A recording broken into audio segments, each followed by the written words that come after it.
This was a well-planned 2 week later return trip to this lovely no-name creek.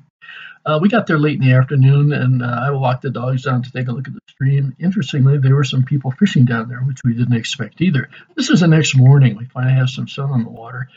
What's there? Oops, that's what I want to see right there. There's a little piece of brush on the other bank with a nice hole underneath it, and guess what? Underneath that hole was one or two, at least, nice big brown trout. The stream doesn't have a whole lot of water in it, as you might note here. As a matter of fact, it's running about 100 feet less than it was when I was here 2 weeks ago. There's an explanation for it, but I don't think I want to go into it. Anyway, I hooked a very nice brown here. He actually made me track off downstream after him for a little bit because I kind of like you would a steelhead. But it's an awfully nice fish, and I can't help but want to keep playing this out. So there I go trekking down for him. We'll get him up in a second. He was pretty well hooked. Using quite small flies. This one took a flat-wing caddis. It's probably a number 16 or 18. They didn't want the stimulators at all, so it got smaller and smaller as the day went on. But this is a very, very nice brown. This one's about 18 inches long, and he actually has a partner that you'll see shortly from under the same bush that lived there. I can't imagine two brown trout living of that size living side by side, but apparently they did. So this is a heck of a nice fish. So we got him off in a hurry. Soon the dogs joined me a little bit later, and we hiked downstream a bit. It's astonishing to look at the water here again. All that gravel that you can see up above me that's dry as a bone as I release this nice 16-inch brown that we caught in a little piece of pasture water. That was all underwater the last time we were here. It's just nuts.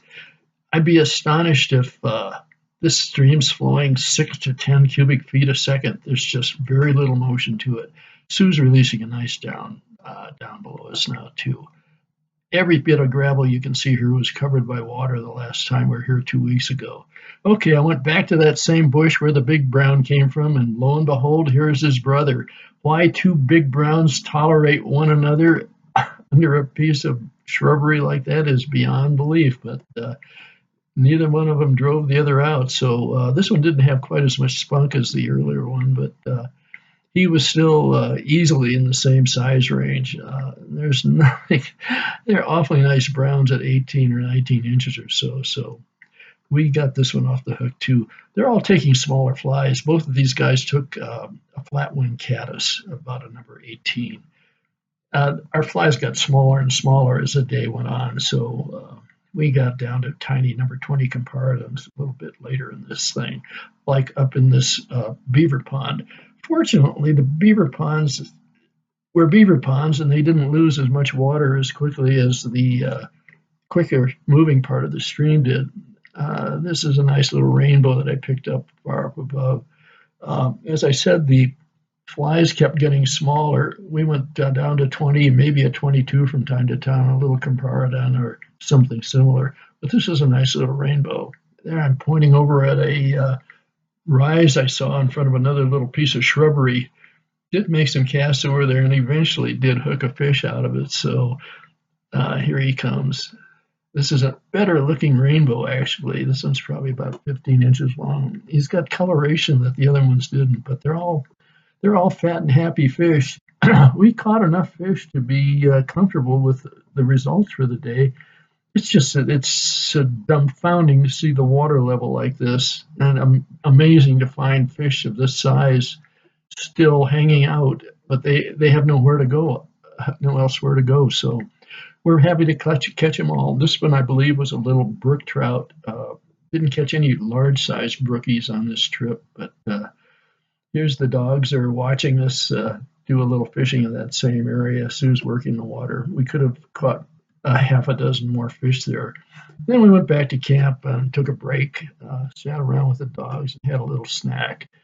It was a nice day today up here and not quite as hot up around 10,000 feet of Sue took a quick break from fishing to do some crosswords in a local herd of range cattle.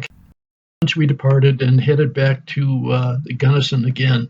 Not a great trip. It's 4 to 4.5 hours to get back there from that part of southern Colorado. So we found at least a great place to camp.